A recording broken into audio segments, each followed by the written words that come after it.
In the mid-1970s, Paul Simon was worried about his image becoming too serious, so he welcomed the chance to host one of the very first episodes of Saturday Night Live, as Robert Hilburn's new biography of the singer recalls.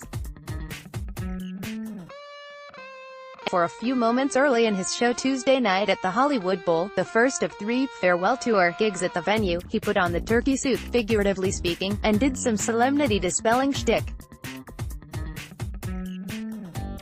It was a cold winter night when Paul Simon began his farewell tour in Los Angeles, he quipped, addressing the unseasonal chill in the air. And then, so, the thing about a farewell is, well, I've changed my mind. What it is that it's not so much a final tour that I like as I like raising the ticket prices to the level. Like any practiced stand-up, he knows when to let a joke trail off in the laughter rather than complete the punchline. Bit over, he waxed serious about the decision to hang up at least that particular ball cap this fall. The final shows are in New York City in mid-September, a few weeks shy of his 77th birthday. The way I see it is like, aside from the word final, which evokes words like, oh, it's final, so you didn't study for your finals, I don't know really what to make of the decision. I just find it somehow exciting to put some kind of casing around this entire career, and to look at it that way.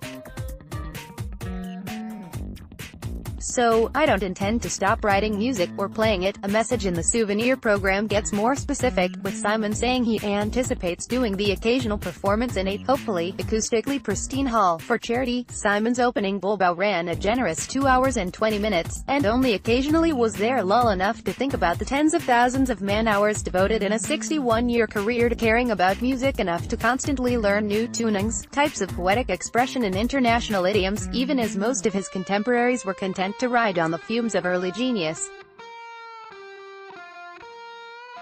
There's not often pure joy at the end of that much cerebral obsession, and yet, in Simon's final L.A. engagement, the crowd got a set that, aside from its lyrical genius, swung in about 26 different ways in as many songs. He's maybe the only 1960s icon who successfully reinvented his music so many times that he almost could have overlooked that decade of origin without much trauma to the set. Fortunately, he didn't test that hypothesis. The show opened with Simon, Jerry, with The Sound of Silence. That breakout hit was performed solo, and after all the celebration of the preceding 140 minutes, its spookiness served as a sobering reminder, he's gonna make us lonesome when he goes. The part of the audience that might still believe Simon peaked in the mid-60s and not a couple of decades later had to wait a while after America to get to the other arty-less. Aside from a beautiful but ultimately teasing instrumental snippet of El Condor Pasa, these oldest oldies arrived in the copious encores, including Mrs. Robinson, which he rotated out on Wednesday night in favor of American Tune, and Homeward Bound, which provided the occasion for a career retrospective video. He turned some of these 60s anthems almost explicitly into countrified traveling songs, with the finger-picking, slide help of Mark Stewart, the non-Nigerian half of his two-man lead guitar theme. The most notably transformed piece in this late segment was The Boxer, which was partly recorded in Nashville but never sounded like it was occurring in Nashville until it got an unexpected new shuffle beat, with a few understated cymbal crashes in the chorus serving as subtle nods to the grander pomp of the original recording. One of Simon's great talents as a band leader is being able to come up with fresh concert arrangements that drift far enough away from the studio versions to please listeners with curious ears, but stick just close enough to the familiar that less adventurous souls don't have cause to gripe. I didn't even recognize the songs. See The Men's Room after any given Dylan show. Sometimes this involved putting a different spin on the entire style of a song, but sometimes it just involved a solo. still crazy after all these years, maintains it's New York's alright if you like saxophone's arrangement from the mid-70s, but when it came time for Andy Snoozer to recreate Michael Brecker's iconic sax solo, he didn't. Snoozer expanded on it, brilliantly and rousingly, in a way that really should be required studying for any classic rockers who believe boomer audiences want their solos replicated note for note. Sax aside, the soloing highlight of the night belonged to keyboardist Mick Rossi, who ended the Cool River with some hot free jazz. The boldest leap away from the records came in a two-song segment that had Simon accompanied solely by music, a half-strings, half-brass chamber pop sextet, previously best known for collaborating with Ben Folds. The ensemble also provided backing during much of the rest of the show but got to show their classical chops on Baroque-style versions of Renee and Georgette Magritte with Their Dog After the War, and Can't Run. But clearly, Simon's friendship with Philip Glass over the years has involved some osmosis and not just palling around. But the spine of the show remains, as it has for every Simon tour of the last 3 decades, the world beat annexing stuff from his 1980s Graceland and Rhythm of the Saints albums. One solo that you probably don't want to hear played any differently than it appeared on the record is the slap bass break from You Can Call Me Al, here recreated not just once but twice for good measure by Baki Thikamala, the South African who created the part. The other, Graceland-era stalwart of Simon's 16-piece touring band, guitarist Vincent Nguini, died last December. In the tour booklet, Simon cites Nguini's passing as not the only reason I've decided to stop touring, but a contributing factor.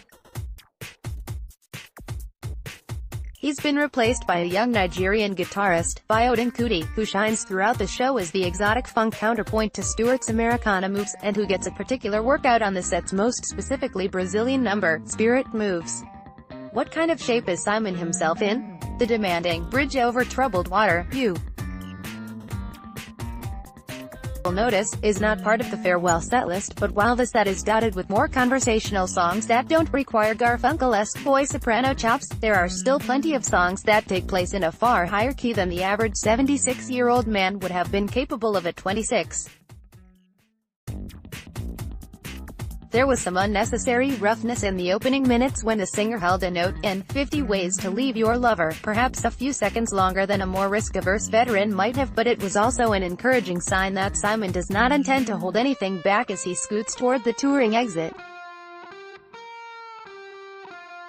And he really doesn't need to, as his voice warmed up in the Arctic May air. He sounded about as much like a preternaturally ancient choir boy as ever. There are so many retirement tours suddenly in gear, from Elton John's on down to Lynyrd Skynyrd's, that it's almost possible to take Simon's for granted as part of a TTF and Tide. It probably takes a reading of Hilburn's excellent book to grasp the full scope of what he's pulled off over 6 decades and realize how much this one hurts.